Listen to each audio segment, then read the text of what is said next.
Okay, assalamualaikum warahmatullahi wabarakatuh, sir. On this video, I would like to make a video about final examination of second language acquisition. And then Sir Amir said that I must make a video about four questions that Sir Amir give to the group. And then, okay, oh maybe before I answer this question, I would like to introduce myself first. My full name is Rafiki and my nickname is Rafiki. Okay, continue to the question. For the first is 1A. Discuss briefly at least three factors in his language environment that make him an effective is ESL lesson. Okay, for the first three factor. For the first is contextual learning. By showing film about high school football players, teacher bring material that is close to student life. This make the student language studied more relevant and easier to understand because the student can relate the story in the film to their own experience. This kind of context make it easier to understand new vocabulary expressions. I mean, like the teacher must bring the show the movie that more relevant and easier to the student, and then more close to the student lives. And then for the second is visual and auditory support. Film provide visual and auditory input simultaneously. Students not only hear the language used but also see facial expression, body movement, and then context of the situation, which help understanding. This make it easier for students to grasp the meaning of word or sentence even though they don't know them all. And then for the third is motivation and engagement. Movies tend to be more interesting to students because they present stories that can entertain them. Interest in stories increase student motivations to learn and is more actively involved in lesson. They are more likely to make an effort to understand the language used in their are interest in the story being present. And then for the number B, 1B, I mean like 1B.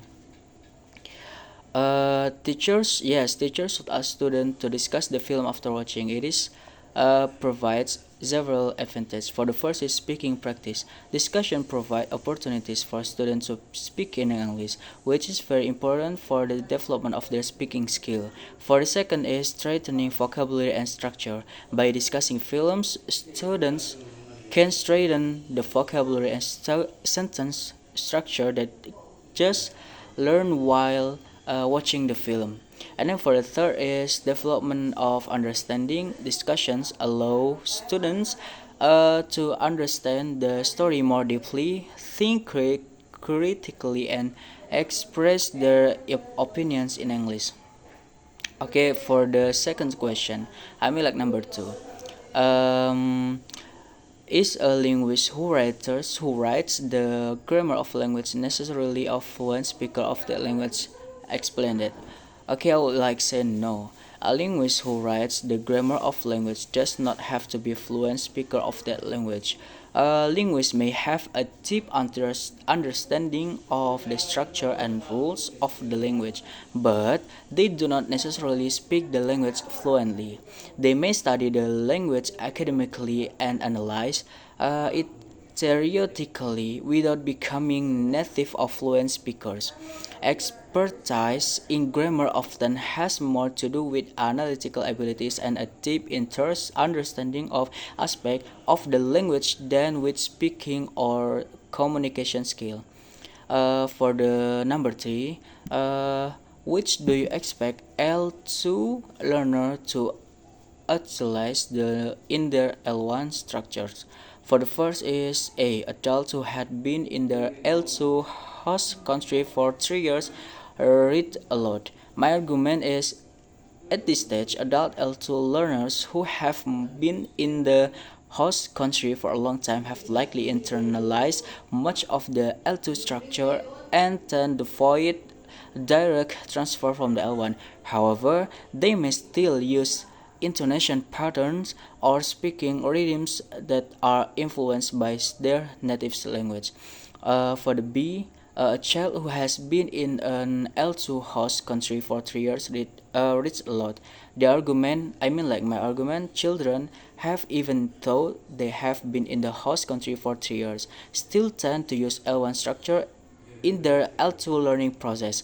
They may still transfer vocabulary, grammar, or pronunciation similar to their native language, especially if they learn the second language in an informal context or without in-depth structured instruction.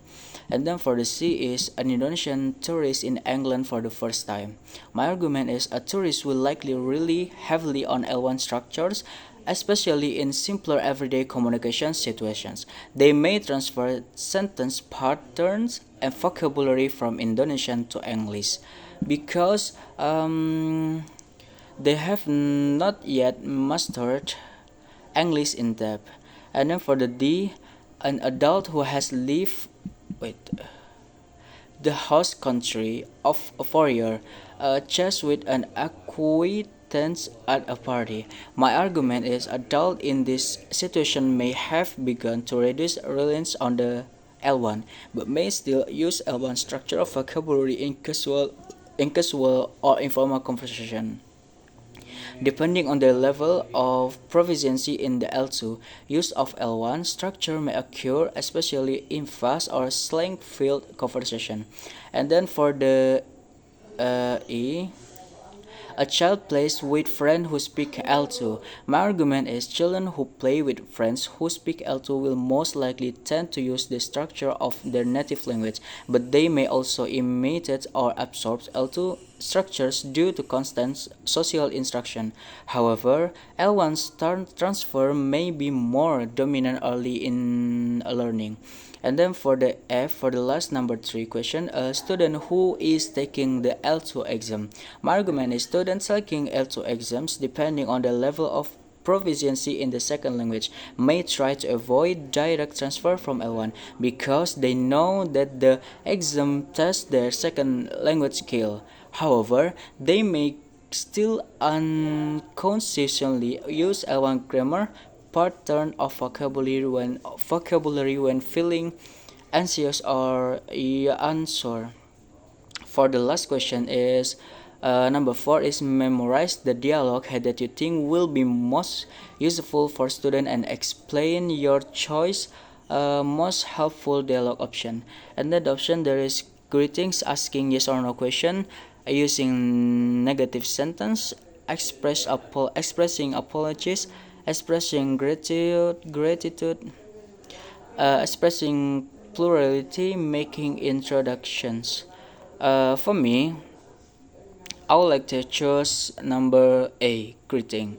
Why? Because memorizing greetings is important because this is the first part of instruction in any language. Students who master how to greet correctly can feel more confident and able to interact effectively in many social and professional contexts. Greetings are a basic element of communication that will be used in almost every conversation and can help also learner feel more comfortable and open in interaction.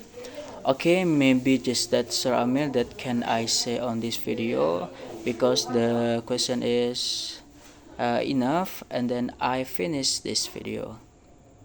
Thank you for the attention. For the last, Assalamualaikum warahmatullahi wabarakatuh.